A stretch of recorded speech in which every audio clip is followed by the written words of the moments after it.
जय हिंद आप सभी को। देखिए ये हमारी एमपी पटवारी के लिए रीजनिंग का प्रैक्टिस सेट नंबर 3 है, जिसके अंतर्गत हम आपको एक टॉपिक कवर कराएंगे क्लॉक जो है काफ़ी इम्पोर्टेंट टॉपिक हो जाता है। व्यापम के कितने भी एग्ज़ाम हैं, जैसे कि पटवारी में तो मोस्ट इम्पोर्टेंट टॉपिक हो जाता है क्लॉक वगैरह का, क्लॉक कैलेंडर।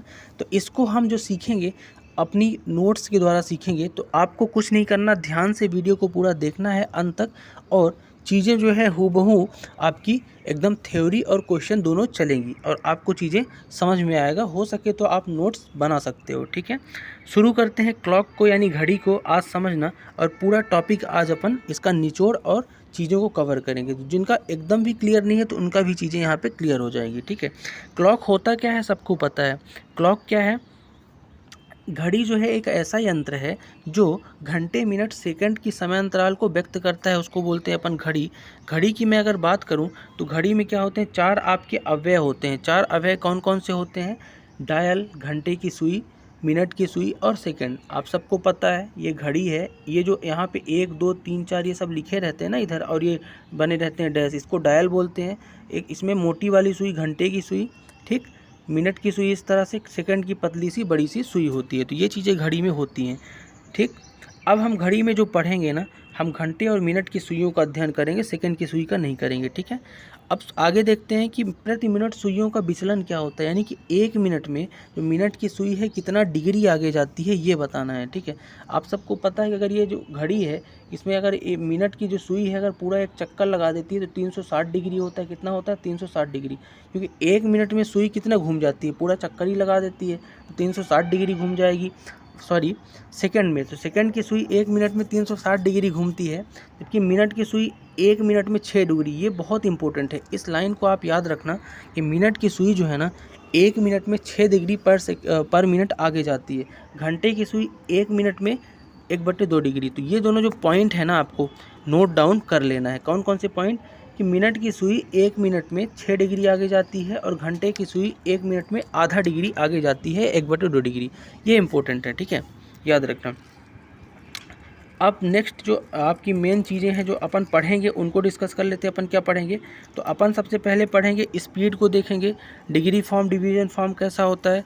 फिर उसके बाद हम जनरल प्रॉपर्टी पढ़ेंगे, यानी कि दोनों सुइयाँ, क्वेश्चन इस तरह आता है ना कि दोनों सुइयाँ एक साथ कब होंगी, आपस में कब मिलेंगी, विपरीत कब होंगी, सुइयाँ समकोण कब बनाएंगी, और मोस्ट इंपॉर्टेंट दोनों सुइयों के बीच का कोण। सुइयों की मैं जब बात करूँ ना तो मैं मिनट और घंटे की सुई की बात कर रहा हूँ, उनके बीच एंगल क्या बनेगा उसके लिए अपन देखेंगे क्वेश्चनों को।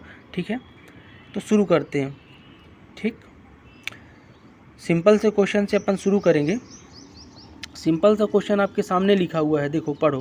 क्वेश्चन लिखा हुआ है कि 8 बजे मिनट की सुई 150 डिग्री घूमने में कितना समय लेगी। आपको मैंने 2 पॉइंट नोट आउट करने के लिए बोला था कि 1 मिनट की जो सुई है ना 1 मिनट में 6 डिग्री, और घंटे की सुई 1 मिनट में आधा डिग्री आगे बढ़ती है। आगे बढ़ने का मतलब कि खिसकती है ऐसा थोड़ा थोड़ा करके, और पूरा जब घूम जाएगी तो 360 डिग्री होता है। ठीक है, तो क्वेश्चन आपके सामने कुछ इस तरह से लिखा हुआ है कि 8 बजे मिनट की सुई 150 डिग्री घूमने में कितना समय लगेगी। आपको पता है कि मिनट की सुई जो होती है ना 1 मिनट में 6 डिग्री घूमती। कितना घूमती? 6 डिग्री।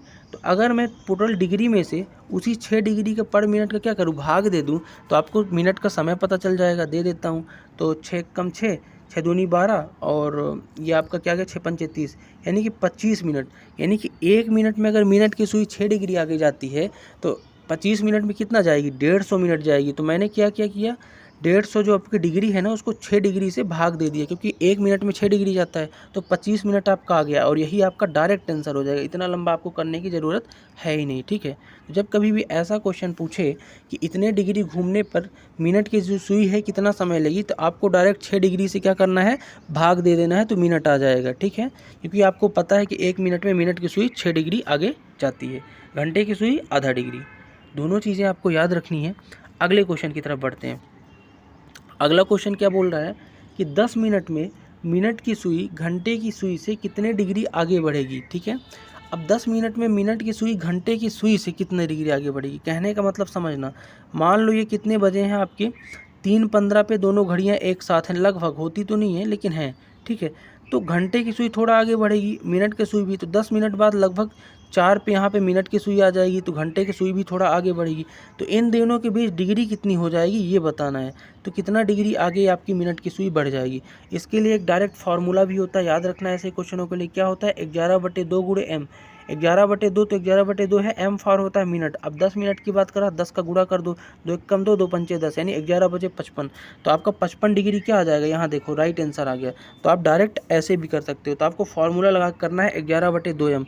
अगर ऐसा कभी क्वेश्चन पूछे कि मिनट की सुई घंटे की सुई से कितना डिग्री आगे है, तो आप 11/2m कर देना, मिनट की जगह मिनट रख देना, आपका डिग्री आ जाएगा। ठीक है। अगर मैं बेसिक तरीके की बात करूँ तो बेसिक तरीके से कैसे करोगे आप समझो वो भी। देखो, आपको पता है कि मिनट की सुई जो है ना, 1 मिनट में 6 डिग्री आगे जाती है। कितनी डिग्री आगे जाती है, 6। 10 मिनट में उसे जानी कितनी चाहिए, 60 डिग्री जानी चाहिए। कितनी डिग्री जानी चाहिए, 60 डिग्री। तो 10 मिनट में 60 डिग्री तो जानी चाहिए, लेकिन घंटे की सुई भी तो कुछ खिसकेगी। अगर मिनट की सुई खिसक रही तो घंटे की सुई भी तो 10 मिनट में कुछ खिसकेगी। और घंटे की सुई जो है ना, 1 मिनट में आधा डिग्री खिसकती है। मैंने बताया शुरू में ही दोनों चीज़ें। तो 10 मिनट में कितने डिग्री खिसकेगी, 5 डिग्री खिसकेगी। अगर 1 मिनट में आधा, तो 5 डिग्री जब आगे खिसकेगी तो 60 में से 5 घटाओगे, क्योंकि वो और पास आ गई। तो 60 में से 5 घटाओगे तो 55 डिग्री आ गया। तो इस तरह से आपको क्वेश्चन करना है। ठीक है। दो चीज़ें बहुत इंपॉर्टेंट है, मिनट की सुई 1 मिनट में कितना आगे जाती है, 6 डिग्री, और घंटे की सुई आधा डिग्री। ठीक, इंपॉर्टेंट चीज़ें आपको मैं बताऊंगा। ठीक है। अब यहाँ पे बहुत इंपॉर्टेंट टॉपिक है ये कि दोनों सुइयाँ एक साथ कब मिलेंगी, यानी संपाती घड़ियाँ। कहते हैं ना कि 3 और 4 बजे के बीच दोनों सुइयों का कांटा जो है एक साथ कब मिलेगा, यानी मिनट और घंटे की सुइयों का। तो इसको कैसे करेंगे आपको मैं बेसिक तरीका बताता हूँ, इतना डीप में नहीं जाएंगे अपन। देखो क्वेश्चन पे ही ले चलता हूँ डायरेक्ट। क्वेश्चन आपके सामने है पहला, कुछ इस तरह से। देखो क्वेश्चन क्या है, 3 और 4 के बीच घड़ी की सुइयाँ कब मिलेगी। मिलने का मतलब क्या होता है, पहले आप ये समझो। मिलने का मतलब, मान लो एक घड़ी है, अब 3 और 4 के बीच बात कर रहा हूँ, तो जहाँ पे कांटा 3 और 4 के बीच मिनट और घंटे का एक दूसरे के ऊपर टच करे, यानी कि एंगल जो है, कोण कितना बना है, 0 डिग्री का बना है, वहीं तो मिलेगी। ठीक है।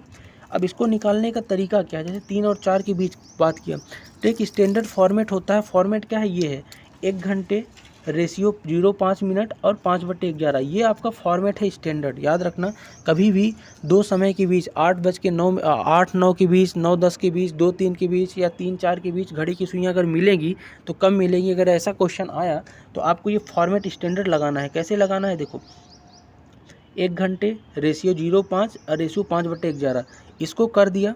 इसको करने के बाद आप नीचे उस संख्या से गुणा करेंगे जो आपका शुरू में दिया रहा हो। जैसे यहाँ पे 3 और 4 के बीच बात किया है, छोटा वाला 3 है, तो 3 का गुणा कर देंगे। गुणा कैसे करेंगे वो भी समझ लो। तो 3 एक कम 3, 3 का पहले इसमें गुणा करेंगे तो 3 आएगा, फिर 3 पचे 15, तो 15 आया, रेशियो लगाते जाना। फिर यहाँ 3 का करोगे गुणा तो 3 पचे 15/11 हो जाएगा, कर दिया। तो 3:15 और 4/11 ये आ गया, सॉरी 15/11 आ गया। तो इस तरह से आप गुणा कर लो। गुणा करने के बाद आपको पता है कि 3:15 पर घड़ी की सुइयाँ मिलेगी, लेकिन थोड़ा और आगे जाएंगी। 15/11 को आप और तोड़ के 1 मिनट और निकाल सकते हो। कैसे, तब तक तोड़ना है जब तक जो 11 नीचे है ना, इससे ऊपर वाली वैल्यू छोटी ना हो जाए। अभी 15 बड़ी है, तो कैसे इसको मिश्र भिन्न में तोड़ दोगे, एक सही 4/11 भी लिख सकते हो।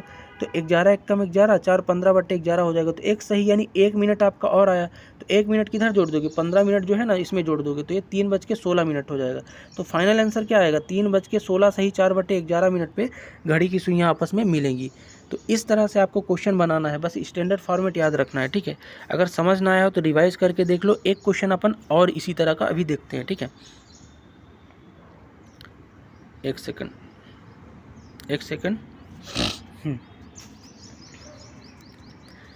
इसी तरह से एक क्वेश्चन अपना और है, ये लिखा हुआ है। ठीक है, कि 9 और 10 के बीच घड़ी की सुइयाँ आपस में कब मिलेंगी। तो 9 और 10 के बीच समय बात किया है। फॉर्मेट आपको पता है 1:05:5/11। अब छोटे वाले से गुणा करेंगे 9 से, तो 9 का गुणा कर दिया, तो 9 एक कम 9, 9 लिख दिया, 9×45 लिख दिया, रेशियो लगाया, 9×45/11 इसको भी गुणा कर दिया। लेकिन 45/11 को देखोगे तो 9:45 तो निकल के आया, लेकिन 45/11 जो है 11 से ऊपर वाली वैल्यू बड़ी है, तो इसको कॉम्प्लेक्स फ्रैक्शन में आप तोड़ोगे। कैसे तोड़ोगे, तो ये हो जाएगा आपका 4 सही 11 चौको 44, 1/11 इस तरह लिख सकते हो। 11 चौको 44, 45/11, तो 4 मिनट आपका और आ गया। अब ये 4 मिनट 45 में जोड़ दो, तो जोड़ दिया तो 45 4 49, तो 9 सही 49, 9 मिनट 9:49 सही 1/11 पे घड़ी की सुइयाँ आपस में मिलेंगी। अगर ये चीज़ें आपको समझ में नहीं आ रही हैं स्टैंडर्ड फॉर्मेट से गुणा करने वाली, तो आपको और बेसिक तरीका बताता हूँ। देखो, आपको फार्मूले पे जाना है। फार्मूले पे कैसे जाओगे? देखो, फार्मूला क्या होता है, घड़ी की सुइयाँ आपस में मिलने का। देखो, 12/11 गुणे 5 गुणे एच, एच मतलब मिनट। मिनट क्या रखोगे? जैसे 9 और 10 के बीच बात किया, छोटा वाला 9 ही रख दोगे। तो यहाँ से भी आप डायरेक्ट क्या कर सकते हो, बता सकते हो, ठीक है। लेकिन यहाँ पे आपको फिर मिनट बस आएगा, 9:49 से 1/11 लगाना पड़ेगा, ठीक है। तो 12/11 गुणे 5/8 से भी निकाल सकते हो चीज़ों को, ठीक है। आई होप आप समझ गए होंगे कि मिनट की सुइयाँ जो है ना कब आपस में मिलती हैं, घंटे और मिनट की। अब बहुत मोस्ट इंपॉर्टेंट चीज़ बताने वाला हूँ, ध्यान से समझना। ये थीटा निकालने के लिए क्या करते हैं, कहते हैं ना कि घड़ी की सुइयों के बीच कोण बताओ। जैसे मैंने कह दिया 5:28 के बीच घड़ी की सुइयों के बीच कोण क्या बनेगा, आप बताओ, ऐसे क्वेश्चन। इसके लिए भी स्टैंडर्ड फार्मूला होता है, थीटा बराबर 30h - 11/2m करो, चाहे आप 11/2m - 30h करो, लेकिन ये चीज़ें मॉड में रहें। किसमें? मॉड में। मॉड का मतलब क्या होता है कि मॉड से निकली हुई हमेशा राशि क्या होती है, धनात्मक में होती है। किस में होती है? पॉजिटिव में। मॉड से अगर माइनस में भी कैलकुलेशन हो रहा है तो मॉड से बाहर निकालोगे तो किस में करोगे, उसको प्लस में लिखोगे, ठीक है। तो थीटा निकालने का फॉर्मूला क्या होता है, 11/2m - 30h, या फिर 30h - 11/2m, कुछ भी लिख सकते हो क्योंकि मॉड लगा हुआ है। तो ये फार्मूला नोट कर लेना। अब क्वेश्चन देखते हैं। पहला क्वेश्चन से शुरू करेंगे। पहला क्वेश्चन आपके सामने है कि 3:40 पर दोनों सुइयों का कोण बताओ, एंगल बताओ। फार्मूला क्या है आपका, थीटा बराबर 11/2m - 30h। एम क्या है यहाँ पे, मिनट है। अब मिनट क्या दिया है, 40 मिनट दिया है, तो 11/2 लिख दिया और 40 मिनट लिख दिया। एच क्या है, माइनस लगा के एच क्या है, 30 लिख के एच क्या है आपका, 3 है, तो 3 लिख दिया। जैसे ये चीज़ें लिख दी ना, सॉल्व कर दी, तो आपका आंसर आ गया 130। तो इस तरह से आपको बहुत ईजी तरीके से बनाना है क्या, एंगल निकालने वाले क्वेश्चन। एक क्वेश्चन और देख लेते हैं। 5:08 पर दोनों सुइयों के बीच का कोण। देखो, थीटा बराबर क्या होता है, 11/2m - 30h। तो 11/2 गुणे 8, 8 मिनट, 8 लिख दिया एम की जगह, और 30 गुणे एच, एच की जगह 5 लिख दिया, घंटे के लिए आवर लिख के किया, तो आपका ये आपका सॉल्व हो गया, ठीक है। तो इस तरह से आपको बताना है, ठीक। अब यहाँ पे क्वेश्चन कुछ ऐसे आते हैं कि जब बहुत रेयर केस में आएंगे, व्यापम में क्वेश्चन तो आते नहीं है, पर समझ लो कि जब घड़ी की सुइयाँ एक दूसरे के विपरीत हों। विपरीत कब होती हैं, जब थीटा बराबर 180 डिग्री। कहने का मतलब क्या, देखो, अगर 3:45 है, होता तो क्लियर पे नहीं है लेकिन थोड़ा आगे पीछे हो जाता है, तो यहाँ पे घड़ी की सुइयाँ क्या होती हैं, एक दूसरे के विपरीत होती हैं, यानी 180 डिग्री पे होंगी।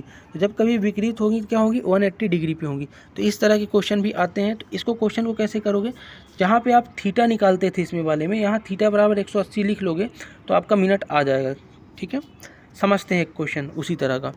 देखो, लिखा हुआ है कि 4 और 5 के बीच वह समय बताओ जिसमें घड़ी की सुइयाँ एक दूसरे के विपरीत हो। विपरीत का मतलब क्या, थीटा बराबर 180। फार्मूला आपका एंगल निकालने क्या होता है, थीटा बराबर 11/2m - 30h। इसी में थीटा की वैल्यू 180 रख दो, और इस बार m तो नहीं दिया है तो m की जगह m रखा रहने दो, ठीक है, फार्मूले में। और h तो दिया है, h छोटा वाला लोगे, मैंने हमेशा बताया 4 ले लोगे, 30 गुणे 4 120 हो जाएगा। और m यहाँ से फाइंड आउट कर लोगे, और m वही क्या हो जाएगा आपका, 4:00 आपका आंसर हो जाएगा, समय, ठीक है। तो यहाँ से आप विपरीत भी निकाल सकते हो थीटा वाले फार्मूले से ही। समकोण भी निकाल सकते हो। समकोण के लिए क्या रख दोगे, थीटा बराबर 90 डिग्री ले लोगे, ठीक है, ठीक। चलो, अब मेन चीज़ें आपको बता देता हूँ। देखो, ये क्वेश्चन थोड़ा इंपॉर्टेंट है कि दोनों सुइयाँ एक साथ कितनी बार आती हैं। तो देखो, 1 घंटे में दोनों सुइयाँ एक साथ एक बार आएंगी। कहने का मतलब ये कि अगर 3 से 4 के बीच बात करूं तो 1 घंटा होता है, तो उनके बीच दोनों सुइयाँ एक बार ही मिलेंगी एक दूसरे से। 12 घंटे में एक ज़्यादा टाइम मिलेगी, 12 टाइम नहीं मिलेगी, क्योंकि एक टाइम आपका वापस से 12वें घंटे में पहुंच जाएगा। तो 1 घंटे में एक टाइम घड़ी की सुइयाँ मिलेंगी, 12 घंटे में 11 टाइम, और 24 घंटे में 22 टाइम। बहुत इंपॉर्टेंट है चीज़ें, तो तीनों चीज़ें रट लेना, ठीक है। अब इसी तरह से एक दूसरे के विपरीत कब होंगी, तो अभी अपन ने मिलना सीखा, विपरीत देखते हैं। तो 1 घंटे में एक बार विपरीत होंगी, 12 घंटे में 11 बार, और 24 घंटे में 22 बार विपरीत होंगी। बट समकोण कितनी बार होंगी, समकोण याद रखना 1 घंटे में 2 बार होती हैं, और 12 घंटे में 22 बार, और 24 घंटे में 44 बार। क्यों होती हैं 1 घंटे में 2 बार, समझो। 1 घंटे में 2 बार इसलिए होती हैं, अगर 3 और 4 के बीच बात करूँ तो एक बार 3:15 पे भी कांटा यहाँ मिलेगा दोनों का, और एक बार आपका कहाँ मिल सकता है, शुरू में भी कांटा। समकोण की बात कर रहा है ना। तो समकोण तो एक बार आपका यहाँ एंगल बनाएगा, करेक्ट 3 पे बना देगा एंगल, और एक बार 3.5 पे बनाएगा, तो 2 बार समकोण बनेगा ना। तो इस तरह से 1 घंटे में 2 बार, 12 घंटे में 22 बार और 24 घंटे में 44 बार। ठीक है, तो ये तीनों फॉर्मेट रिवाइज करके रट लेना, ये क्वेश्चन डायरेक्ट हूबहू पूछे जाते हैं। ठीक है, अगर मैं बात करूँ दोनों जो सुइयों के कोण है ना, यानी सुइयाँ जो हैं सीधी रेखा में कब बनेगी, तो सीधी रेखा में कब बनेगी, क्योंकि 0 डिग्री में भी सीधी रेखा होती है, 180 डिग्री में भी सीधी रेखा होती है। तो 1 घंटे में 2 बार, 12 घंटे में 22 बार और 24 घंटे में 44 बार, ये भी बनेगा। ये चारों चीज़ें जो मैंने बताया ना, ये रिपीट करके देख लेना इसको। ठीक है, अब थोड़ा सा क्वेश्चन अपन देखेंगे इमेज ऑन क्लॉक, यानी घड़ी के जो इमेज बनते हैं कैसे बनते हैं। ठीक है, तो मिरर इमेज कैसे बनता है, तो दर्पण प्रतिबिंब जो है घड़ी का, ये आपका कैसे बनता है समझते हैं। देखो, दर्पण प्रतिबिंब, दर्पण यहाँ रहता है मान लो, तो दर्पण प्रतिबिंब जो बनता है लेफ्ट का राइट हो जाता है, राइट का लेफ्ट हो जाता है। कहने का मतलब ये कि टॉप बॉटम इसमें नहीं होता है, लेफ्ट राइट, राइट का लेफ्ट हो जाता है। कहने का मतलब देखो यहाँ पे देखोगे कि ए यहाँ पे ऐसे बना है और बी ऐसे बना है, तो ये ए उल्टा हो गया और ये बी ऐसे है तो राइट हो गया। तो लेफ्ट और राइट चेंज होता है केवल इमेज में, यानी इमेज जो आपकी बनती किसमें, दर्पण में। ठीक है, लेकिन अगर जल प्रतिबिंब बनाओगे तो क्या हो जाएगा, टॉप का बॉटम और बॉटम का टॉप। ठीक है, इस तरह से ये ऊपर टॉप है तो बॉटम उल्टा हो गया है। ठीक है, ठीक, तो दोनों में आपको ध्यान रखना ये है कि जब कभी भी आपको दर्पण प्रतिबिंब पूछे तो आपको करना क्या है, लेफ्ट राइट चेंज करना है। ठीक है, लेकिन अगर कभी जल प्रतिबिंब पूछे तो टॉप बॉटम चेंज करना है। ठीक, हालांकि ये जो नॉन वर्बल का टॉपिक है वहाँ आप लोगों ने पढ़ा ही होगा। ठीक है, अब बहुत इंपॉर्टेंट चीज़ अपन देखने वाले हैं कि घड़ी के समय का दर्पण प्रतिबिंब। अब इस तरह के क्वेश्चन बहुत आते हैं। देखो, क्वेश्चन से ही शुरू करते हैं। पहला क्वेश्चन है कि जब मिनट 0 हो और समय को 12 से घटा देंगे। कहने का मतलब ये, अगर मैंने आपको दे दिया कि 7 बजे, घड़ी में 7 बजे हैं, तो घड़ी का दर्पण प्रतिबिंब बताओ, यानी शीशे के सामने जो दिखेगा प्रतिबिंब वो बताना है समय। तो इसको डायरेक्ट आप किससे करोगे, 12 से घटा दोगे। कैसे घटा दोगे, 12 माइनस 7 करोगे तो 5 आ जाएगा। अगर घड़ी में आपके 7 बजे है ना, तो आपके शीशे में जब देखोगे ना दर्पण प्रतिबिंब कितने बजे होंगे, 5। यानी डायरेक्ट आप 12 से क्या करोगे, घटा दोगे। कब घटाओगे, जब समय आपका मिनट जो है 0 दिया हो। ठीक है, ये चीज़ें बोल रहा है। ठीक, लेकिन अगर आपका मिनट कुछ दिया हो तो क्या करोगे आप, तब 11:60 से घटाओगे। 11:60 का मतलब भी 12 ही होता है, बट जैसे कि अगर आपके पास 3:15 है तो 3:15 का अगर आपसे पूछ लिया कि आप इसको दर्पण प्रतिबिंब बताओ, तो आप 11:60 से 3:15 को घटा दोगे, क्योंकि इस बार मिनट भी है। मिनट ना होता डायरेक्ट 12 से घटाते, तो घटा दोगे तो 8:45 आपका जो आएगा ना, ये आपका क्या होगा, दर्पण समय होगा। यानी कि घड़ी का दर्पण समय क्या होगा, 3:15 का 8:45। करके देखना कभी घड़ी के सामने दर्पण लगा के, यही चीज़ें होगी।